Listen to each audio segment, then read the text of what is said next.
Hey guys, Casual here from Casual GG, and we're back today with another Arcanist video. In the background, what you guys have is a comparison between the meta build, Pillars of None, Deadly Strike versus the non-meta build we're gonna look at today. They are fighting the Ascended Order World Boss in High Isle, and believe it or not, the difference between both the builds is 15 seconds only. So it's a solid build. So why a non-meta build? Among the many guilds I'm part of in ESO, what I realize is there is a lot of casual players who just enjoy going out in overland, questing, doing role plays, get together with their friends to do some group contents, and they don't like doing veteran dungeons or farming a dungeon for a set or even doing trials. So I always wanted to create a simply obtainable build, but it's as strong as the meta build. And where else we can test a non-meta build than walk behind the walking world boss in Galen and stab him for a fight. So the rest of the video you guys gonna see the solo fight against the walking world boss and how this build has enough sustainability, enough damage, enough healing, and good stamina sustain to roll dodge all these nasty AoEs and still finish the fight. So let's look at the build. In terms of attribute, put 9 points to health to get as close as possible to 24,000 life. This gives you great survivability. 9 points is good enough because once the Undaunted passives are maxed out, the life on this toon will be very close to 24,000 and it's perfect. Everything else, put it to stamina to bump up your damage. The sustain on this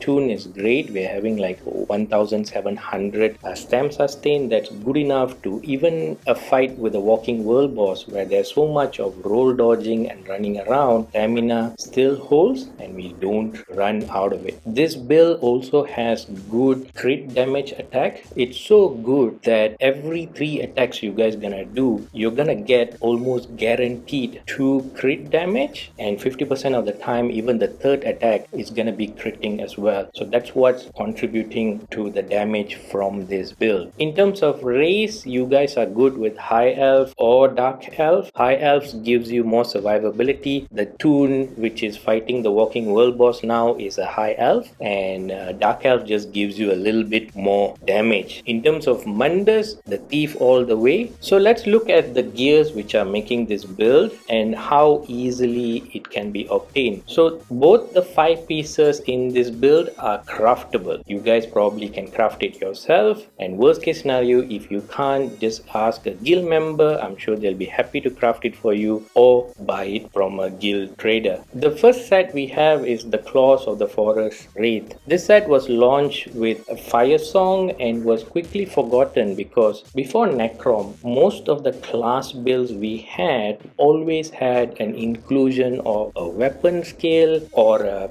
guild skill and so forth. It was never 100% class skill only. So the uptime on this set was only estimated at 60%. So it looked nice, it looked good on paper, but it was never really used. But along came the Arcanist class, where the more class skills you use, the more powerful passives it will trigger. You need to generate crux, you need to consume crux, and so forth. The skill bar for this build, which is going to be a single bar build, but it's going to be 100% class skills from the Arcanist. So this set is kind of perfect for this kind of build. The second set we're looking at is Good Old Orders Wrath, one of the best craftable set in the game. It just gives so much of good stats. And the last one we're looking at is Slime Croc, and we just need a shoulder. As for the mythic of this build, we're gonna use Good Old Oaken Soul. It just makes the rotation easy, 1 bar, and it gives you good damage, good survivability, all around my favorite mythic. The next chart shows the gear layout, where every piece goes to, what are the traits, what are the enchantment, and so forth. So option 1, the chart you guys are looking for are for casual players who also role play. They do overland questing themselves, and sometimes they get together with their friends and maybe they want to hit a veteran dungeon or a dungeon, and there is a tank player who joins along. So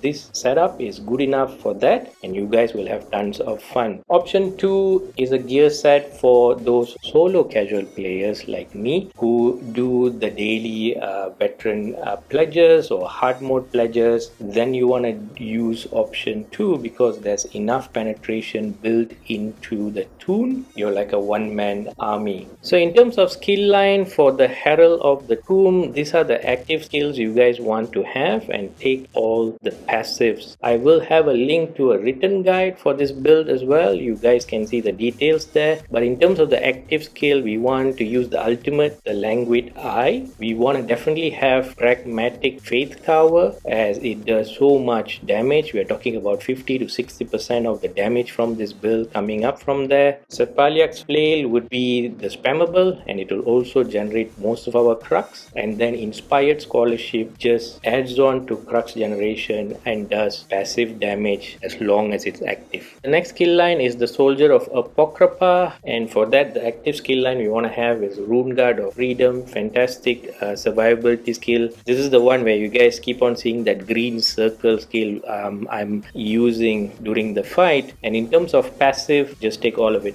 The next skill line we have is Curative Rune Form, and Evolving Rune Man is gonna be our big burst heal. It heals you, it heals your companion. Awesome skill. And in terms of passive, take everything. For the dual wheel skill line, all we need is dual wheel expert, ruffian, and twin blade and blunt. Just get these three and you guys are good to go. For light armor and medium armor, take all the passive. Both of it will increase your crit damage and also your base damage. Don't forget to do your daily pledges as well to max out your Undaunted skill line, because the passive there is gonna give you 4% more resource overall. Also get the continuous attack passive in the assault skill line. This is easy. Just go to Citadel, do a tutorial. You guys can have this up and running in 5 to 10 minutes. All your mounts are gonna be 30% faster. Don't forget to get medicinal use from the alchemist skill line, because this is gonna make sure your potion buffs last longer. And in terms of potion,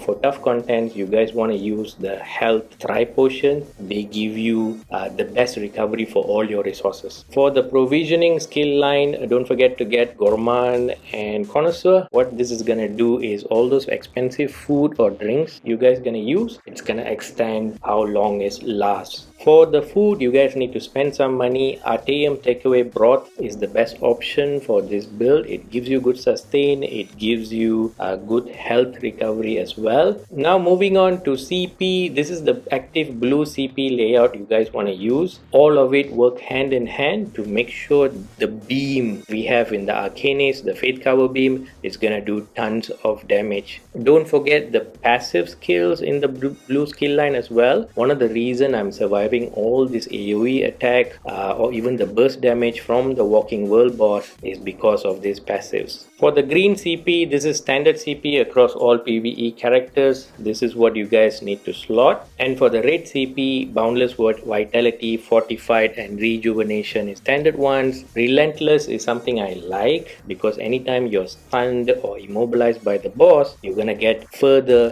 10% damage reduction by major protection. The full details of the build will be in the written guide, and I will link it in the description of the video for you guys. And if there's any query, please mention in the comments and I'm happy to answer them. And that's it guys, a very strong non-meta build which you guys can assemble pretty fast. And as you guys can see from the Walking World boss fight, it can do tough contents and it has great survivability and damage built in as well. Hope you guys enjoyed the video. Try the build. I'm sure you guys will have tons of fun. We are still in our journey to reach 1000 subscribers. Please subscribe if you haven't subscribed to the channel, and like the video as well. I'll catch you guys next time. I'm Casual, and GG's guys.